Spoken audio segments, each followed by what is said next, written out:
after my intro, right? Yes, please turn it over to me and I'll Cool. go over the agenda. Good.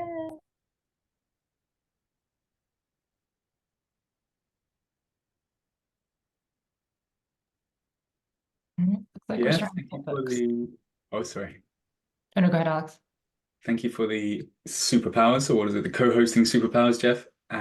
Yes. Having just joined, I think we'll also need those. Yeah, who else would you like to have co-hosting? Definitely Kara. I think I've got everybody. Okay. Yeah. I didn't pause the record.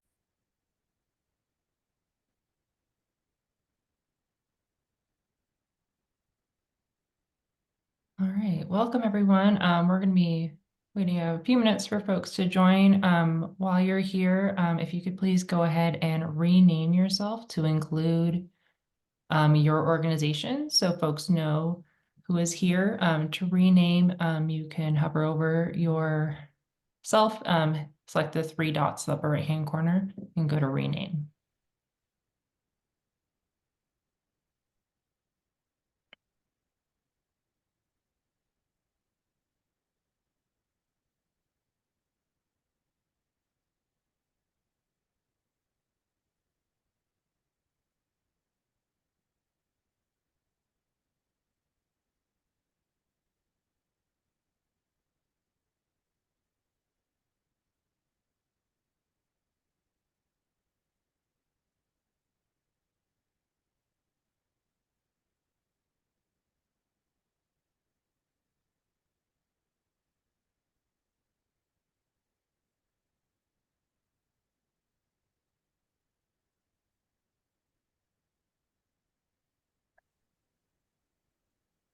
All right, great. I think, yeah, folks are still trickling in, but yeah, Kristen, I think we're ready to go ahead and start. Folks, for those of you who just joined, welcome. And as you join, please go ahead and rename yourself to include your organization so that everybody knows who's attending.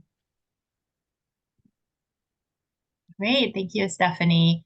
And good afternoon or good morning, wherever you're joining us today. My name is Kristen Verklas. I'm a Senior Managing Director at the National Association of State Energy Officials, and I'm really excited to welcome you to this virtual workshop on interconnection for aggregated distributed energy resources, or ADERs. And this is a second webinar, or webinops, as we like to call them, because they're a little bit more interactive than webinars, in a series of 3 in the second module of our DER Integration and Compensation Initiative. And we're doing this together as a joint initiative between NASEO and NARUC, and I'm joined here by 2 of my colleagues from the NARUC side, Jeff Loiter and Danielle Cesbernat. And we're very grateful to the U.S. Department of Energy offices of DER-I and the Office of Electricity, who are supporting us and providing resources to put this on. And then we also have a great support team with experts from RMI, including Stephanie Beeler, who you'll hear from in a moment. Next slide, please.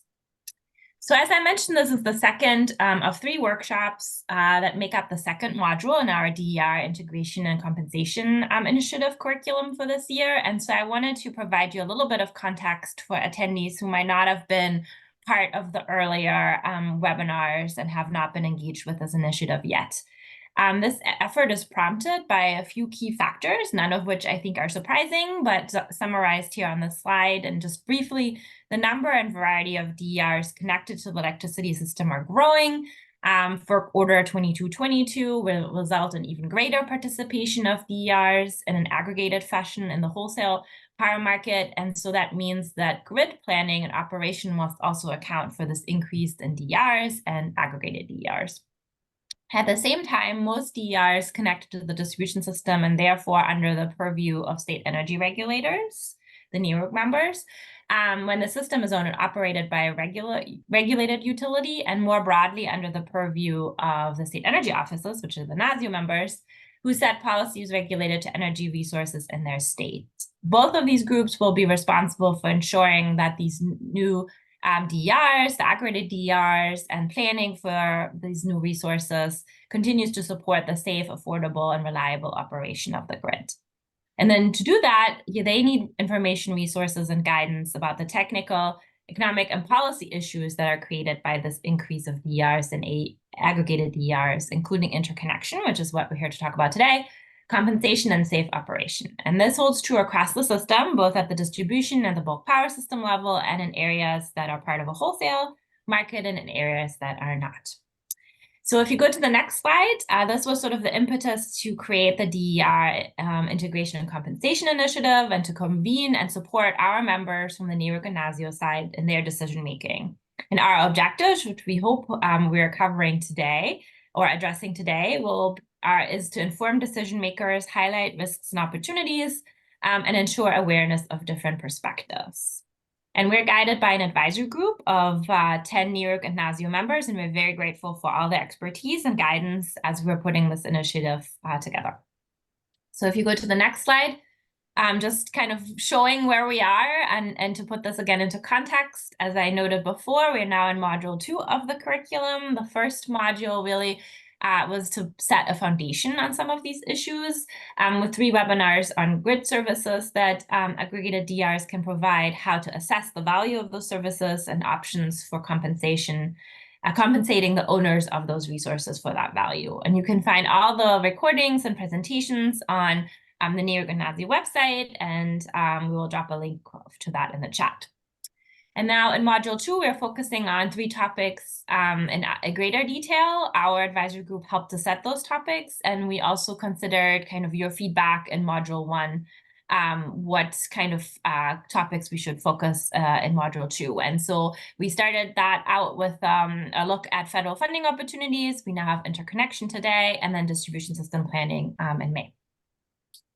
Later this year, we will take an even closer look at some other aspects, which we're calling a deep dive, and we're still developing those plans for that, but so stay tuned. And if you have any suggestions, we're more than happy to take those into considerations as well. So with that, I will now turn it over to Stephanie Bieler from RMI to give a little bit more info about today's agenda and get this webinar kicked off. All right. Thanks, Kristen.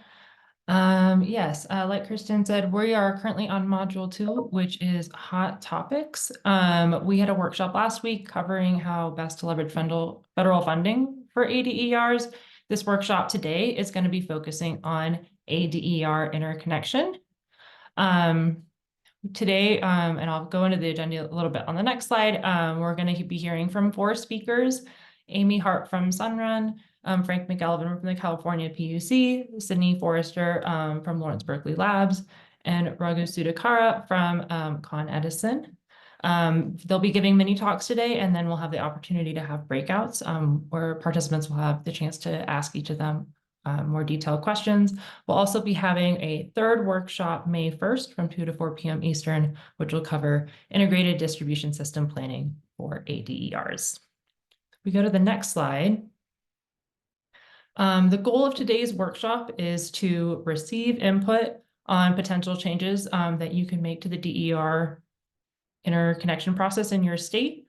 We're going to be having interactive breakouts where you can take the opportunity to explore interconnection improvements with our 4 experts. And the goal is for you to leave with input so that you can examine changes to DER interconnection in your state. So the first 15 minutes are really kind of be this introduction, and my colleague Alex Blumsey will also be doing some kind of framing on how interconnection relates to the ADERs. Next, we're going to have some mini talks. Each of our speakers will speak for about 3 minutes just to give you a quick overview of how they interface with the interconnection process and some of their proposed solutions to proposed improvements to the interconnection process. And then the majority of the rest of our time will be spent in 2 breakout sessions. You'll have a chance to speak with 2 speakers in more detail. So with that, I'm going to hand it off to my colleague, Alex, to talk more about how interconnection relates to ADERs. Wonderful. Thank you, Stephanie. And as you were saying, my name is Alex Wormsley. I work with RMI and really just wanted to offer some brief framing remarks before we move into our mini talks. So I suppose when we're talking about interconnection and ADERs, the first thing for us to point out for today is which DERs are we talking about? And I suppose to frame this up, we're specifically talking about DERs that require engagement with the utility.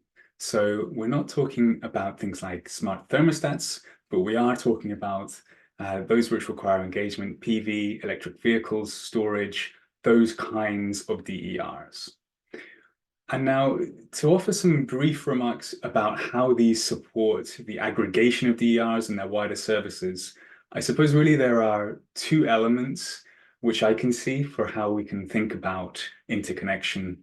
The first being around consumer trends and customer trends, and we're seeing a projected and increasing uptake of DERs across many states. And that, I suppose, is the increase in low carbon technologies, the increase in DERs, and how these are coming into the electricity grid.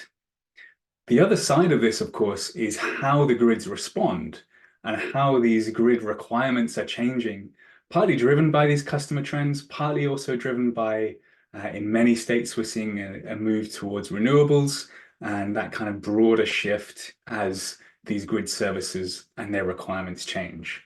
And both of these result really in this requirement for what I would term a low friction interconnection process. So how can we enable DERs to join the grid and to do so in a low friction, by which I mean removing barriers across processes, thinking about regulatory and policy impacts, of course, with our NARUC and NASEO colleagues.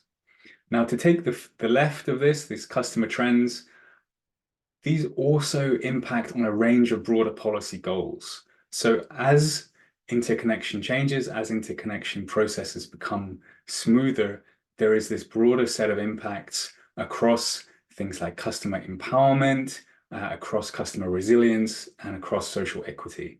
So these start to kind of form this virtuous cycle of how interconnection can improve a broader set of policy goals which some states are looking at.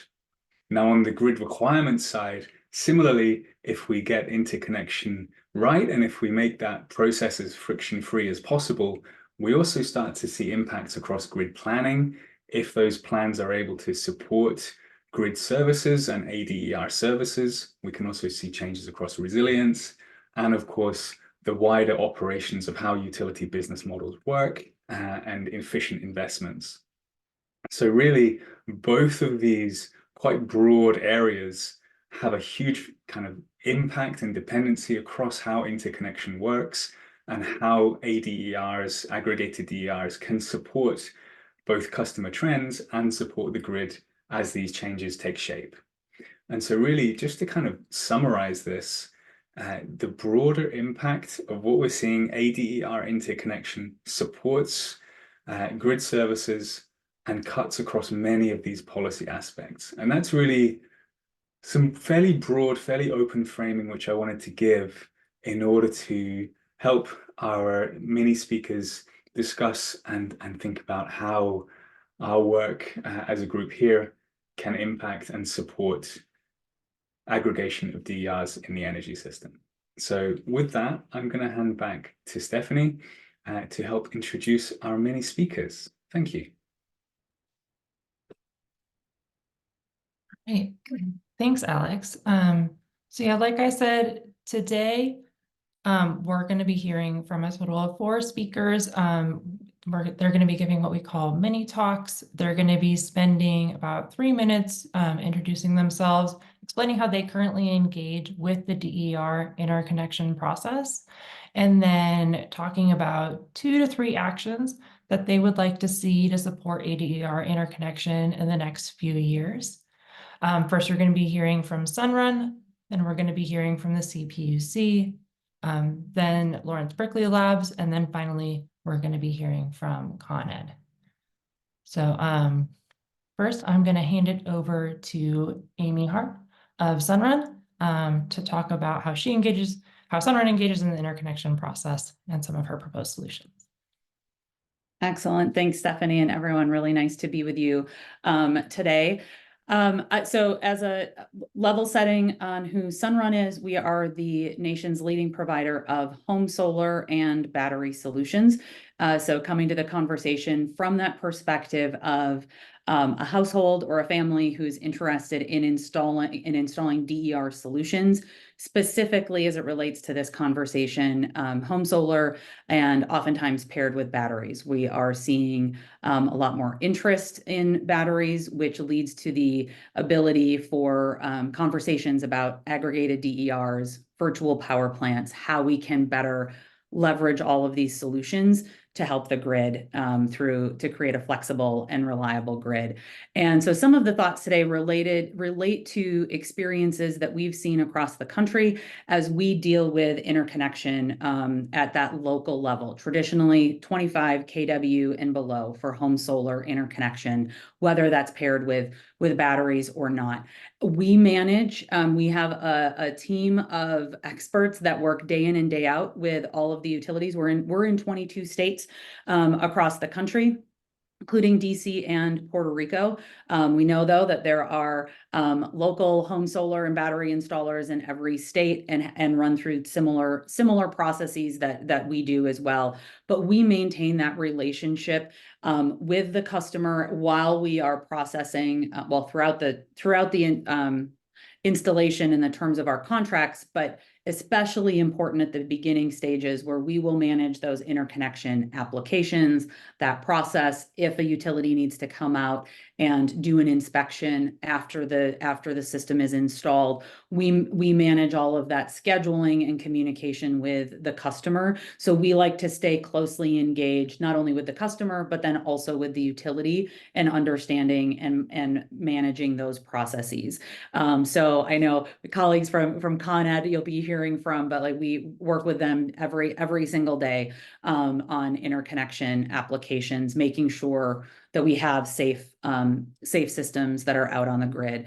So as we approach what we think are two goals and also two ideas to get to these goals is really looking at what is grid ready home interconnection. These are very replicable systems. We see the same thing that's coming up, but the goals really are how do we continue to drive and deploy these efficient, safe, and equitable residential interconnections. I say equitable because a lot of conversations around interconnection relates to hosting capacity maps, where development should occur. Very important in the front of the meter space. Homeowners do not consult hosting capacity maps as they look at if they want to install solar on their home. And so we need to make sure if we're at the grid edge, what are the solutions to make sure that if folks want to be part of this clean energy future, they can do so in an affordable way and in a way where we don't have feeders or capacity issues that are constraining that option. So how do we continue to drive these solutions that are customer-driven solutions? And then how can we make sure we do that in a way where we are leveraging these installations to create beneficial grid relief and beneficial electrification? So two quick specific ways to do that. Hope to chat with you all in the breakout sessions. We'll sort of tee this up, but really creating a pathway to utilize smart inverter functionality. We have smart inverters going in. A vast majority, if not the full majority of the industry has now moved to smart inverter functions. Some are on default settings, right? We're using some of them. We're not using a number of them. Volt var, volt watt, we're not utilizing today. And so we can encourage utilities, stakeholders, regulators to come together, create a pilot that works into a full program to utilize these additional functions that can help install systems on feeders that you think may be hit capacity or may be constrained. We've worked in Hawaii to open up the feeders that used to be constrained because you turn on volt watt. So there's lots of different ways we can do that with customer protections with that it's autonomous. And then the second one is just making sure you have a flat fee and that's a stable price for folks to be able to tap into. And so that's the second recommendation. So there's consistency across the grid. So I'll tee that up and then turn it over to my other panelists, but looking forward to the conversation.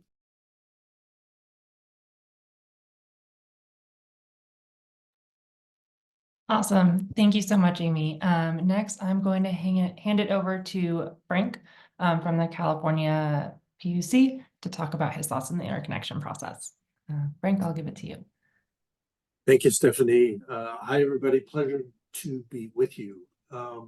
First, my opinions are my own. I do not speak for the California Public Utilities Commission, but the commission does engage on more of a macro level. So the PUC has jurisdiction over non-FERC facilities and those elements that are not feeding into a wholesale market. But the California PUC seeks to establish rules that promote safety, reliability, resiliency, and do it in a fair and equitable manner, cost-effective manner as well. The two or three things that I would promote is a single entity representing developers, I think, would be very effective to deal with utilities and interconnect with utilities. Utilities have specific expertise, and not all developers have that same expertise and don't always speak the same language. So there's a lot of miscommunication occurring from my perspective, going both directions. And so an entity, I called it a DSO, but that might not necessarily be what it takes. But an organization that has the authority to speak for developers and has the expertise to do that, both in negotiating contracts and talking to technical manners, and even through operations, I think is what is required at this point.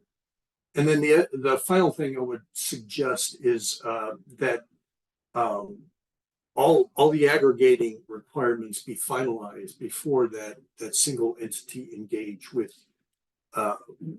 the IOU or the utility on any given matter.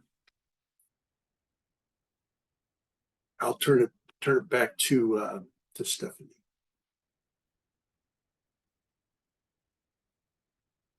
All right, awesome. Thank you, Frank.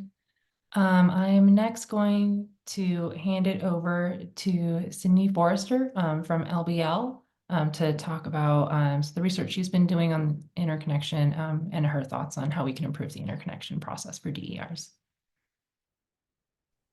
Thank you. Can you all hear me? Great. Yes. So I oh yeah, awesome. Yeah, I'm from Berkeley Lab, and I am presenting some work that it has sort of just begun, so I don't have too many results to show for it, but I appreciate the conversation. I also will let you know what we're doing and put my email out for anyone that wants to contact us. But currently, the one project I want to highlight is the rules and participation models and other features that would encourage or discourage aggregated DER participation in wholesale markets. And so this is mostly in the context of Order 2222, but we're sort of looking at where there already is participation, sort of pre-Order 2222 compliance. So that is mostly in the demand response space, but there's a lot of technologies that aren't necessarily demand response that have been participating. There's also been, like, for example, in California and New York, some participation models that were set up kind of before 2222 that didn't actually garner too much participation, and they were consequently revamped, and now there is a little bit more. So looking at sort of what were the barriers back then. And again, we're at this point, we've reviewed all of the compliance filings, and the next step is sort of looking at that historic participation and doing a bunch of interviews, because a bunch of stuff is not necessarily documented, especially because it's in the near future. So that is the current project that I'm talking about, but we have a bunch of other projects that are related to aggregated DERs or virtual power plants that we're actively working on, and this is sort of across multiple labs. So I'd be more than happy to talk about that if you reach out later. So in terms of actions to support aggregated DER interconnection in the next 3 years, some things that we've been seeing, again, this has sort of just begun, but coordination is going to be incredibly important, especially when we talk about dual participation. And also there is sort of like almost like two axes. One is just like how feasible, how easy it is to do something, maybe more quickly. And then the other axis is sort of like how important it is that it gets done. So there are some low-hanging fruit that maybe is easy to do and super important, low-hanging fruit that's easy to do and maybe not as critical. And then there are also these sort of future, very tricky questions that people are just now getting into. So that's going to be important and will again require a lot of different coordination between a bunch of different entities that don't necessarily talk with each other, and coordination between different technologies that don't necessarily typically talk together. So then the other one is just, again, assessing trade-offs and identifying balance. So how do you sort of do everything that you need to do as a market participant, but also without creating that sort of undue burden or increasing sort of the cost too much so you can't actually overcome that hurdle.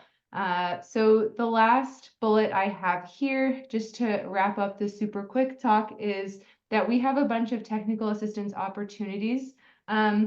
In this topic specifically, we have a few for different state regulators, state energy offices. We also sort of have general technical assistance opportunities for communities, and also those other entities I talked about.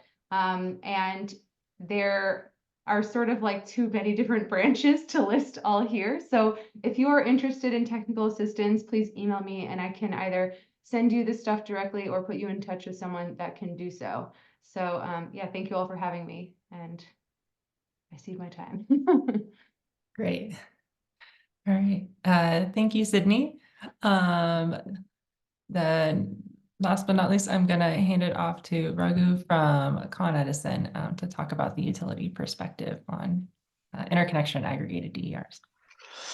Thank you very much, Stephanie. And it's truly a delight to be here. The advantage of going last is a lot of good things have been said already. I'll keep my talk brief and I'll really talk about this from a very high level. And I just thought we'll save some of the more details for the discussions to come after. So really, I wanted to kind of bucket my talk into 3 areas. Really could refer to both DER or ADER. The first area that I really wanted to highlight is sort of like flexibility that sort of like recognizes that the heterogeneity in DERs, like not all DERs are the same, at least for the Northeast. I could sort of speak to smaller distributed energy resources, 50 kilowatts and under, and larger DERs that's over 50 kilowatt have 2 pretty different exercises. And I think in general, the interconnection process has been moving towards more standardization and maybe not as much appreciation for flexibility. And really, what do I mean by that? I'll just talk about some highlights here. One is the project diversity. Projects that are smaller in size can have more standardization. Projects that are larger, engineering, complex from an engineering perspective, require sort of iterative conversations. And so we do like the idea that there is that recognition of that diversity. The second part that I just wanted to share quickly is on the grid side. And here, again, the local grid can both offer opportunities as well as constraints. Lastly, I'll just say from the business model perspective, there are DERs that have different financial and operational constraints. And really for us, I think an interconnection process that also recognizes that is really important. And policy considerations such as resiliency and disadvantaged community impacts continue to be really important. So with that, sort of highlighting the flexibility, I just want to talk a little bit about the framework that really works for an interconnection process, DER or ADER, whether you're talking distribution level, FERC level, and that's really like an excellence over compliance. I think today it's very process focused, that everybody's meeting this timeline or providing that hosting capacity map, but outcomes as customers or developers installing DERs require them would be sort of a improved framework going forward. Also, we kind of advocate for more excellence based. So we're not really looking for lowest common denominator. If there's an easy project that can move fast, it can move way faster than, say, a standard interconnection requirement process would dictate. And if it's a complex project with a lot of engineering, it could move slower. So I think that recognition is important. Lastly, I just want to say the process grounded in innovation is going to be important, because we really have new types of technologies constantly coming on. Take EVs, it's going from unidirectional to V2G to V2X to all kinds of grid interactivity. And so really for this, I think the flexibility in the framework that can evolve quickly and be nimble, an example would be flexible interconnections, would be really critical in sort of meeting the customers where they are, meeting the developers who are putting in DERs where they are, as well as really looking at the grid as a whole and the needs of the grid. Lastly, I'll just say, and I'll be very brief on this in the interest of time, it's a very incipient market phase. So we just think that education and outreach is critical, at least for Con Edison, which is the utility serving New York City and Westchester County. We have a lot of new developers that are interacting with us for the first time. We have a lot of new technologies, and it's a complex place to do business. And so I think that sustained education and outreach is going to be really important, as well as clarity, transparency around programs and incentives, because all of those can be very complicated and sort of directly lead into that business model aspect of the developers putting in these DERs. So I just kind of close it by just saying this type of flexibility that's incorporated into the interconnection process that focuses more on excellence than this compliance mindset that many times I'll admit utilities can get into, and really that's also always focused on education and outreach, reaching more people to make the process easier and more transparent, is really going to be very helpful in terms of moving the ball from DERs to ADERs to providing true multi-level grid services for the grid. Thank you. All right, great. Thank you so much, speakers. I'm going to go to the next slide. So now that we've had a chance to hear from them, if you have any questions for any of the speakers, please go ahead and hold them for the breakouts. We're now going to be shifting into the more interactive portion of our workshop. This is going to consist of a series of 2 25-minute breakouts. And then after each breakout, we'll have a chance to report out. The report out will be led by the speakers in each breakout. Lawrence Berkeley Labs is only able to join us for the first breakout. So if you want to talk to Sydney about any of the things that she presented on, please go ahead and do that in the first round of breakouts. And then you'll have a chance to talk to another speaker in the second round of breakouts. I think we're aiming for about 8 to 10 people per breakout. So if you go into a breakout room and you see that there are a lot of people there, please select a different breakout. You'll have a chance to go talk to Con Ed, Sunrun, and the CPUC in the second round as well. So we're now going to set up for breakout rooms. The first is with Amy. Oh, yes. We're going to stop recording now.